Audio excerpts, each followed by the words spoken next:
एक बार हजरत ख्वाजा मोइनुद्दीन चिश्ती रहमतुल्लाह अलैहि इस्लाम का पैगाम फैलाने की नीयत से अपने कुछ मुरीदों के साथ अजमेर शरीफ के एक स्थान पर तशरीफ लाए। जिस मुकाम पर हजरत ख्वाजा मोइनुद्दीन चिश्ती रहमतुल्लाह अलैहि ने क़याम किया, वहां के करीब ही एक बड़ा तालाब था जिसे स्थानीय हिंदू लोग अनासागर कहते थे।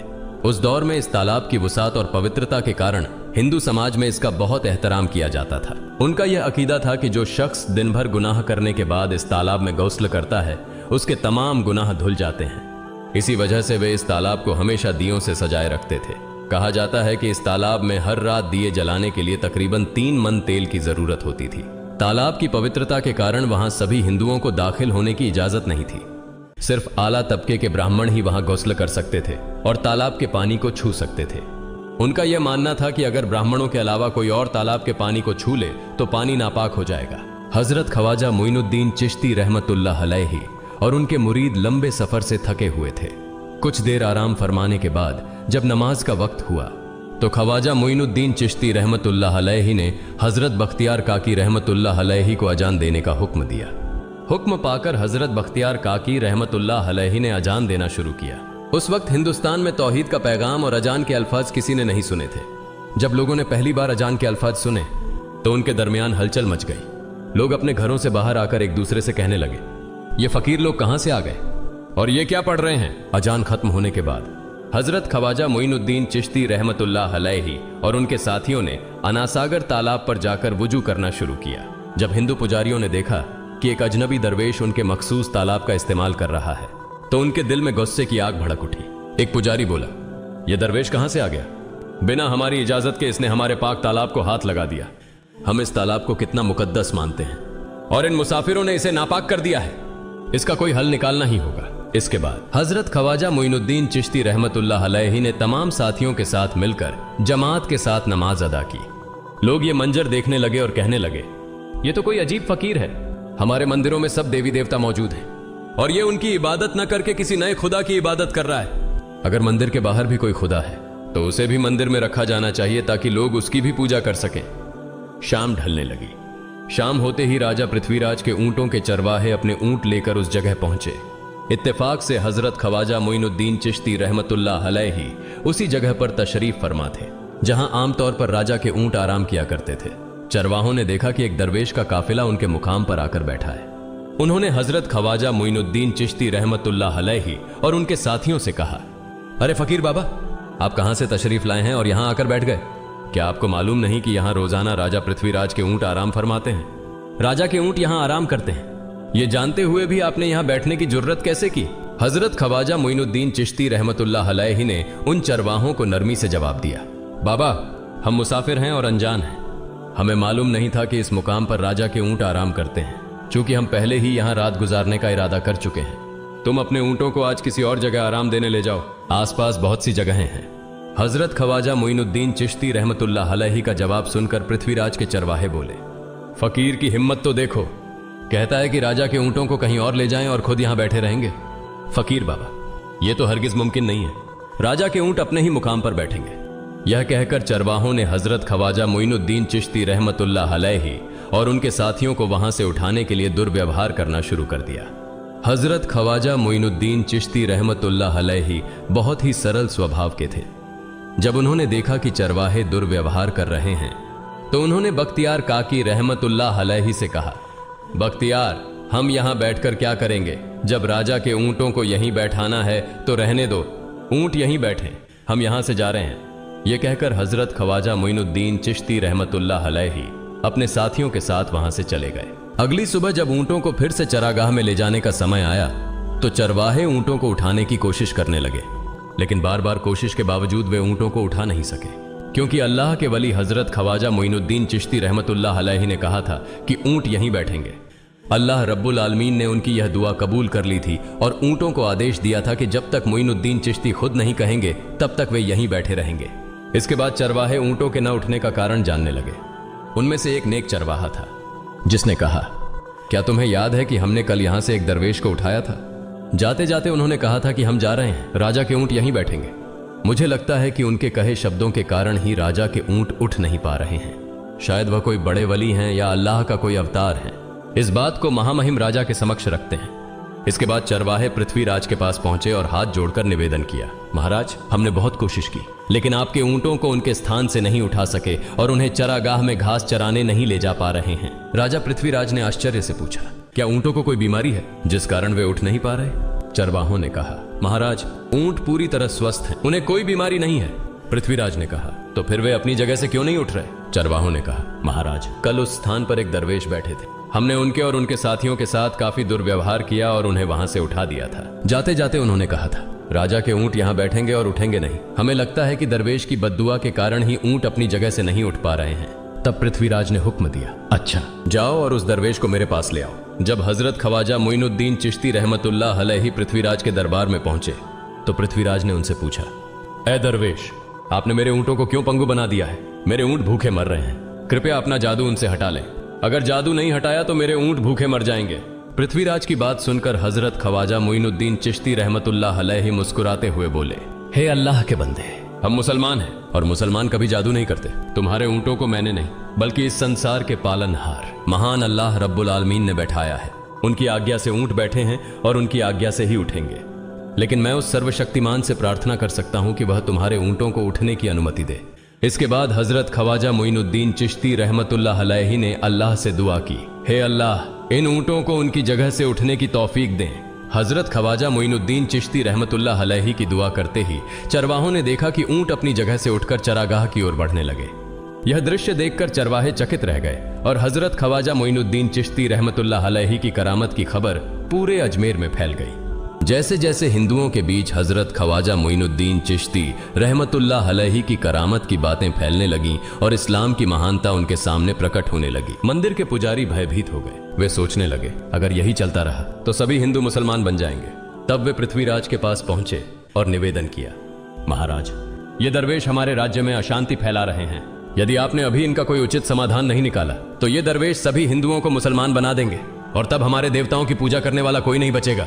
आप इन्हें यहां से भगा दें, नहीं तो ये हमें यहां से बाहर निकाल देंगे। महाराज, हम आपको एक और भयावह बात बताना चाहते हैं। ये दरवेश कहते हैं कि जिन मूर्तियों की हम पूजा करते हैं वे पूजनीय नहीं है। उनका कहना है कि ये केवल निर्जीव पत्थर है जिनमें कोई शक्ति नहीं है। ये साधारण लोगों को इस तरह की बातें बताकर भ्रमित करना चाहते हैं। सबसे आपत्तिजनक बात यह है कि ये दरवेश हर दिन 5 बार हमारे पवित्र तालाब में हाथ लगाकर उसे अपवित्र कर रहे हैं। पुरोहितों की बात सुनकर पृथ्वीराज ने हजरत ख्वाजा मोइनुद्दीन चिश्ती रहमतुल्लाह अलैहि को बुलाया। जब हजरत ख्वाजा मोइनुद्दीन चिश्ती रहमतुल्लाह अलैहि उनके दरबार में पहुंचे तो पृथ्वीराज ने कहा, ए दरवेश, हम देख रहे हैं कि आप गोमाता का मांस खाते हैं और हमारे देवताओं का अपमान करते हैं। हमारे धर्म के बारे में तरह तरह की उल्टी सीधी बातें कर रहे हैं। हम यह सहन नहीं कर सकते। हम यह भी देख रहे हैं कि आप हमारे पवित्र तालाब को अपने अपवित्र हाथों से खराब कर रहे हैं। आप तुरंत हमारे देश से चले जाएं।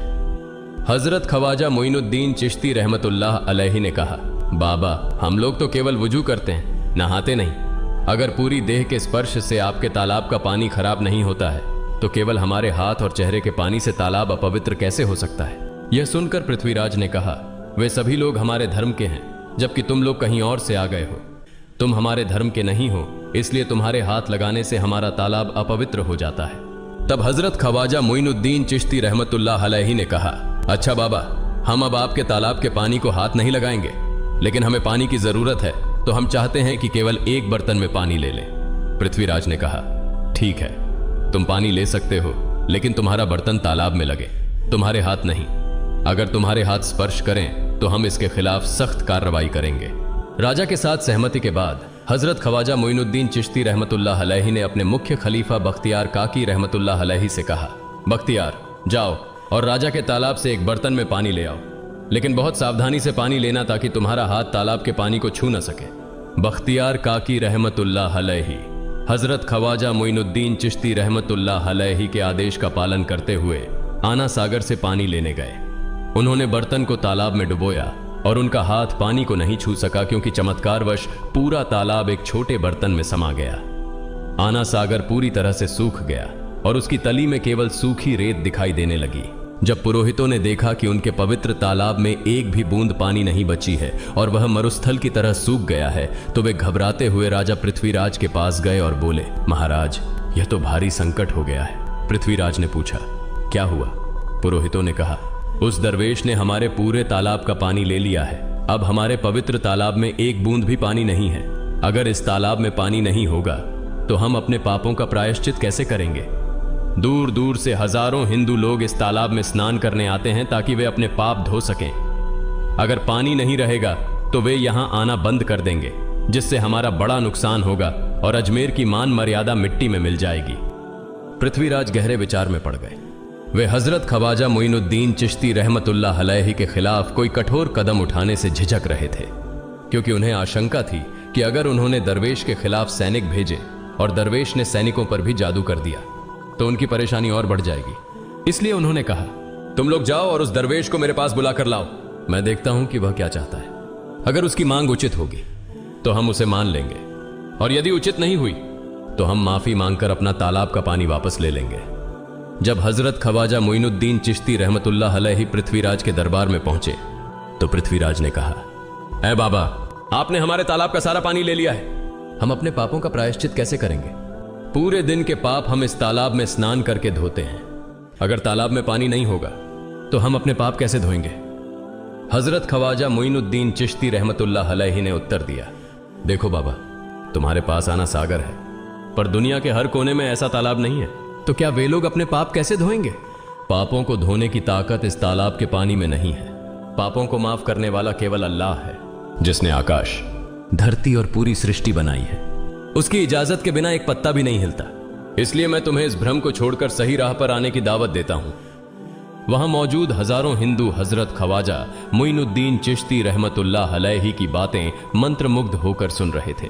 इसके बाद उन्होंने कहा, जाओ बख्तियार, जिस बर्तन में तुमने तालाब का पानी लिया था उसे वापस तालाब में डालाओ। बख्तियार काकी रहमतुल्लाह अलैहि हजरत ख्वाजा मोइनुद्दीन चिश्ती रहमतुल्लाह अलैहि के हुक्म से आना सागर में बर्तन का पानी डालने गए। जैसे ही बर्तन का पानी तालाब में डाला, आना सागर फिर से पानी से लबालब भर गया। इस चमत्कार को देखकर वहां मौजूद कई हिंदुओं ने कलमा पढ़कर इस्लाम कबूल कर लिया। यह देखकर हिंदू पुरोहितों और पंडितों की चिंता बढ़ गई। वे पृथ्वीराज के पास गए और बोले, महाराज, यदि अब कोई उपाय नहीं किया गया तो सारे हिंदू मुसलमान हो जाएंगे। पृथ्वीराज ने कहा, मुझे सलाह दो, इस दरवेश का मुकाबला कैसे किया जा सकता है? पुरोहितों ने कहा, यह दरवेश एक बड़ा जादूगर है, इसलिए इसका मुकाबला भी जादू से करना होगा। हमारे बीच एक बड़े पुरोहित और जादूगर रामदेव हैं, उन्हें इसके मुकाबले में भेजें। अगर वह जादू से इसे हरा सके तो हम अपने हिंदू धर्म का गौरव फिर से प्राप्त कर सकेंगे। पृथ्वीराज ने रामदेव को बुलाकर कहा, रामदेव, मैं तुम्हें इस दरवेश को जादू से हराने की जिम्मेदारी दे रहा हूं। अगर तुम उसे हरा सके तो हम अपने धर्म का गौरव फिर से पा सकेंगे। रामदेव ने पृथ्वीराज को आश्वस्त करते हुए कहा, महाराज, आप चिंता न करें, इस दरवेश को हराना मेरे लिए बहुत आसान है। मैं आपके समक्ष हमारे धर्म का गौरव वापस लाकर रहूंगा। इसके बाद रामदेव अपने साथियों के साथ हजरत ख्वाजा मोइनुद्दीन चिश्ती रहमतुल्लाह अलैहि के सामने मुकाबले के लिए पहुंचा। उसने कहा, मोइनुद्दीन, अगर तुम में ताकत है तो मुझसे जादू का मुकाबला करो। मैंने तुम जैसे बहुत से जादूगरों को हराया है। तुम्हें हराना तो मेरे लिए साधारण बात है। हजरत ख्वाजा मोइनुद्दीन चिश्ती रहमतुल्लाह अलैहि ने उसकी बातों का कोई जवाब नहीं दिया।